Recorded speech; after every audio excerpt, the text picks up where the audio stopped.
జంజీల ఉద్యమం, ఆ తర్వాత బంకీపూర్లో భారతీయ జనతా పార్టీ ఓడిపోవడం, పార్లమెంట్లో ప్రతిపక్షాల దూకుడు చూస్తూ ఉన్నాం. ఒక రకంగా మోదీ కరెక్షన్ మొదలుపెట్టినట్టుగా తెలుస్తోంది.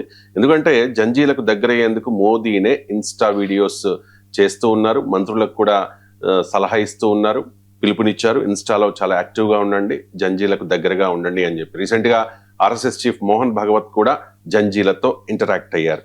సార్, భారతీయ జనతా పార్టీ పరివారంలో ఎక్కడో కలవరం కనిపిస్తోంది, అదే సమయంలో ప్రతిపక్షాల్లో ఉత్సాహం కనిపిస్తోంది. అంటే 2029 ఎన్నికలకు కౌంట్ డౌన్ స్టార్ట్ అయినట్టేనా? మోదీ డౌన్ఫాల్ మొదలైందా? మీరు ఉదహరించిన అంశాలు వరుసగా చూస్తే జెన్జీ నిరసనకు తల వంచి ధర్మేంద్ర ప్రధాన్ రాజీనామా చేయడం, జెన్జీ ఉద్యమ డిమాండ్లన్నింటినీ అంగీకరించడం, బంకీపూర్లో బీజేపీ కంచుకోటలో ఓటమి, పార్లమెంట్లో ప్రతిపక్షాలు రెట్టించిన ఉత్సాహంతో ప్రభుత్వాన్ని నిలదీయడం, అమిత్ షానే టార్గెట్ చేసి ఏకంగా పార్లమెంట్లో నిలబడడం, మీరు నరేంద్ర మోడీ ఉత్సాహంగా జెన్జీ కమ్యూనికేషన్, ఒక్క రీల్సే కాదు, మీరు ఇటీవల చూశారు, ఐఐటి ఢిల్లీకి వెళ్ళి ఐఐటి ఢిల్లీలో కూడా మాట్లాడాడు వెళ్ళి. అంటే ప్రత్యేకంగా జెన్జీని ఉద్దేశించి తన పొలిటికల్ కమ్యూనికేషన్ స్ట్రాటజీ మొత్తాన్ని ఫోకస్ చేస్తున్నారు. మీరు అన్నట్లు మంత్రులకు కూడా చెప్తున్నారు. ఆర్ఎస్ఎస్ చీఫ్ బీజేపీ చేసిన తప్పులన్నింటినీ ఒక రకంగా సరిచేసే పని చేశారు మొబైల్లో. నిరసన జరపడం కూడా చర్చలో భాగమని, ఎన్నికల్లో గెలవడము మాత్రమే నాయకత్వం కాదని, ఇలా సరిగ్గా నరేంద్ర మోడీకి కుచ్చుకుంటాయా అన్నట్లుగా మాట్లాడారు. కానీ కుచ్చుకోవటానికి కాదు, బీజేపీ కోల్పోయిన చోట మళ్ళీ బీజేపీయే వాటిని సాధించలేదు కనుక ఆర్ఎస్ఎస్ ఆ రకమైన సహకారాన్ని అందించడం. అంటే బీజేపీ ఎక్కడైతే తప్పులు చేసిందో ఆ బాక్సుల్ని టిక్ చేస్తూ ఆ తప్పుల్ని కంపెన్సేట్ చేసే పని ఆర్ఎస్ఎస్ చీఫ్ చేశారు. ఇవన్నీ చూసినప్పుడు మనకు అనిపిస్తుంది కలవరం ఏంటి అని. ఇప్పుడు ఉత్తరప్రదేశ్ స్టేట్ ఎలక్షన్స్ ఉంది 2027లో. ఆ ఎలక్షన్ ఇది డిఫైనింగ్ ఎలక్షన్. మీరు యూపీలో కనుక బీజేపీ గెలవకపోతే దేశ రాజకీయాల రూపురేఖలే మారిపోతాయి మొత్తం. మీకు అసలు రాజకీయ వాతావరణమే దేశంలో మారుతుంది. రాజకీయాల అలైన్మెంట్, రీఅలైన్మెంట్ మొదలవుతాయి. ఇవాళ పొత్తులో ఉన్నవారు రేపు ఉండొచ్చు, ఉండకపోవచ్చు. కంప్లీట్గా పొలిటికల్ మ్యాప్ ఆల్టర్ అవుతుంది ఉత్తరప్రదేశ్. ఉత్తరప్రదేశ్కు ఉండేటువంటి సిగ్నిఫికెన్స్ ఏంటంటే బిలో 10,000 ఓట్లతోని మీకు 99 ఎంపీలు గెలిచారు లాస్ట్ ఎలక్షన్లో 2022లో. అందులో 55 బీజేపీ వాళ్ళు గెలిచారు. ఇక బీజేపీ మిత్రపక్షాలు కలుపుకుంటే సుమారు 60 మంది గెలిచారు. అందువల్ల ఈ 10,000 ఓట్స్ ఇన్ ఎవ్రీ కాన్స్టిట్యున్సీ అంటే చాలా తక్కువ. మీకు ఉత్తరప్రదేశ్లో 13 కోట్ల ఓటర్లు ఉంటే 2,07,00,000 2,07,00,000 జెన్జీ ఓటర్స్ ఉన్నారు. సో అందువల్ల ఈ జెన్జీ ఎఫెక్ట్ కనుక పడితే మీకు ఏమవుతుంది, జెన్జీకి ఎక్కడ లేని కొత్త అస్తిత్వము మొదలైంది. నిన్న ఒక ఫ్రెండ్ చెప్తున్నాడు, అతనికి కలిశారట. ఏం చేస్తావు బాబు, ఇంటర్మీడియట్ డిస్కంటిన్యూడ్ సార్ అన్నట. అంటే ఏం చేస్తావు నువ్వు అంటే నేను జెన్జీ అన్నాడట. అదే కన్నయ్య నువ్వు ఏం చేస్తావు అంటే జెన్జీని సార్, నేను ఇంటర్మీడియట్ తర్వాత చదువుతలేను, ఏం చేస్తలేడు అంటే నువ్వు ఏం చేస్తావు అని అడిగితే నేను జెన్జీని, నేను అన్ఎంప్లాయిడ్ అంటలేడు, నేనేం చదువు మానేసిన అంటలేడు, నేను జెన్జీ అంటున్నాడు. అంటే జెన్జీ అనేది ఒక ఐడెంటిటీగా మారిపోయింది చూడండి. లేదా నేను ఇంటర్మీడియట్ ఇప్పుడే అయిపోయింది, నేను నెక్స్ట్ మళ్ళీ ఒక డిగ్రీలో చేరుతా అంటలేడు, నేను జెన్జీ అంటున్నాడు. సో ఎక్కడ లేని ఒక ఐడెంటిటీ, జెన్జీ ఐడెంటిటీ మనకు క్లియర్గా కనబడుతోంది.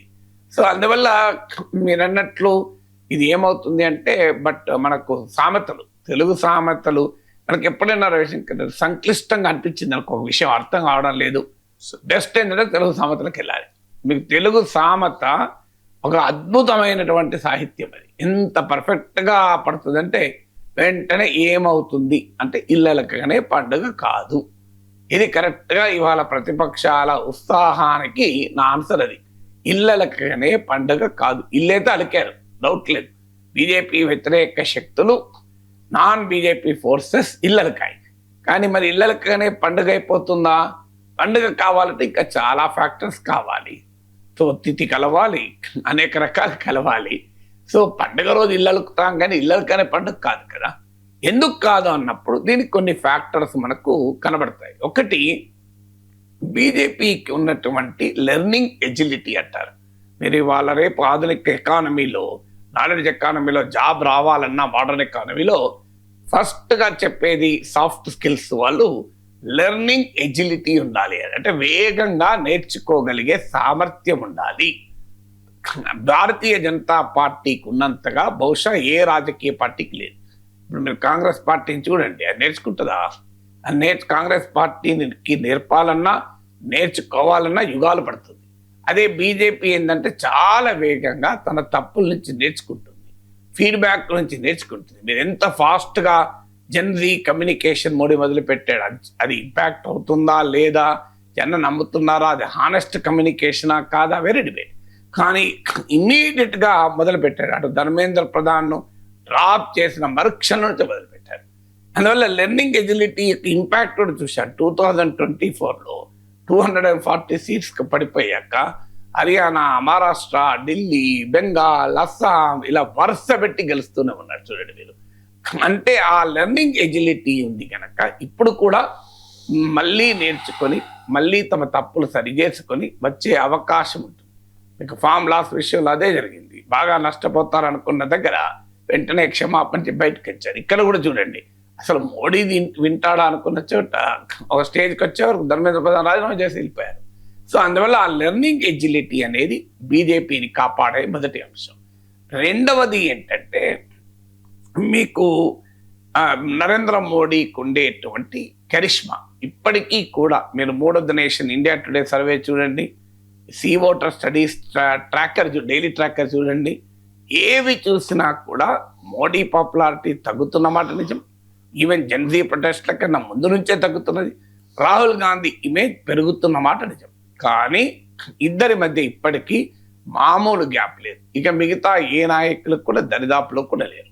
సో అందువల్ల మీకు లీడర్షిప్, భారతీయ ఎన్నికలు అనేది ప్రెసిడెన్షియలైజ్ అయ్యాయి. ఒక పార్లమెంటరీ డెమోక్రసీ అయినా ఒక రకంగా అధ్యక్ష తరహా ఎన్నికలుగా మారిపోయాయి. ప్రెసిడెన్షియలైజేషన్ ఆఫ్ ఇండియన్ పాలిటిక్స్ జరిగినప్పుడు ఏమవుతుంది అంటే లీడర్ మ్యాటర్స్.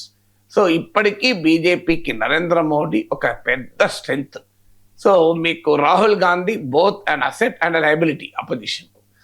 సో ఆ తేడా నుంచి మరలే. ఒకప్పుడు ఓన్లీ లయబిలిటీ ఉండే రాహుల్ గాంధీ, ఇప్పుడు both and asset and liability అయింది. ఈ లీడర్షిప్ గ్యాప్ అనేది రెండవది. మూడవది, బీజేపీకి ఉన్న వనరులు, ముఖ్యంగా మీడియా, సోషల్ మీడియా, ప్రాపగండా వ్యవస్థల పైన complete grip. Of course Gen Z మొదటిసారిగా బీజేపీ ప్రాపగండా మిషన్ పంక్చర్ చేయగలిగారు తమ క్రియేటివిటీతో.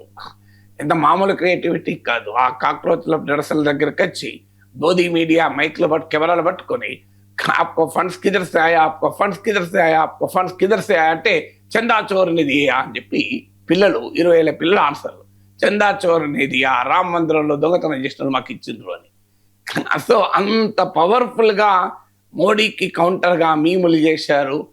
కానీ పొలిటికల్ అపోజిషన్ మాత్రం బీజేపీని ప్రాపగండా మిషన్లో గెలవలేకపోతున్నారు. జనరీ గెలవగలిగారు, ఇంట్రెస్టింగ్ ఏంటంటే. కానీ ఆర్గనైజ్డ్ పొలిటికల్ అపోజిషన్, కాంగ్రెస్ కానీ ఇండియా కూటమికి కానీ ఎవరు కూడా మీకు బీజేపీ మించిన ప్రాపగండా క్రియేటివ్గా చేయలేకపోతున్నారు. నాలుగవది ఏంటంటే మనీ. మీకు ఇలా మానిటరీ రిసోర్సెస్ మొత్తం వనరులన్నీ బీజేపీ చేతుల్లో ఉన్నాయి. ఐదవది ఇన్స్టిట్యూషనల్ సపోర్ట్. మీకు ఎలక్షన్ కమిషన్ లాంటి సంస్థల వివాదాస్పదమైన పాత్ర మనం చూస్తున్నాం. సో ఇన్స్టిట్యూషనల్ రిసోర్సెస్ కూడా మీకు బీజేపీకి అనుకూలంగా ఉన్నాయి. ఆరవది ఏంటంటే మీకు ప్రతిపక్షాల బలహీనతలు, ప్రతిపక్షాల మధ్య ఉండే విభజనలు, మీకు ఫ్రాగ్మెంటెడ్ అపోజిషన్. మనం చూసాం తమిళనాడులో ఏం జరుగుతుందో చూస్తున్నాం. డిఎంకే కాంగ్రెస్ల మధ్య, మీకు సమాజ్వాదీ పార్టీ కాంగ్రెస్ల మధ్య కలుస్తాయా అనేది క్వశ్చనబుల్గానే ఉంది. మమతా తృణమూల్ కాంగ్రెస్కు లెఫ్ట్కు మధ్య బెంగాల్లో ఉన్న విభజన చూస్తున్నాం. కేరళలో కాంగ్రెసే కమ్యూనిస్టుల మధ్య ఘర్షణ చూసాం. సో ఈ ఫ్రాగ్మెంటెడ్ అపోజిషన్ అనేది బీజేపీకి ఒక పెద్ద అడ్వాంటేజ్. ఇది ఆరవది. ఏడవది ఏంటి అంటే మీకు హిందుత్వ పొలిటికల్ రెటోరిక్. ఎంత చెప్పినా ఇప్పటికీ హిందూ మెజారిటేరియన్ కన్సాలిడేషన్కు ఉన్న పొటెన్షియల్కు విరుగుడు అనేది ప్రతిపక్షాలు కనుగొనలేకపోయారు.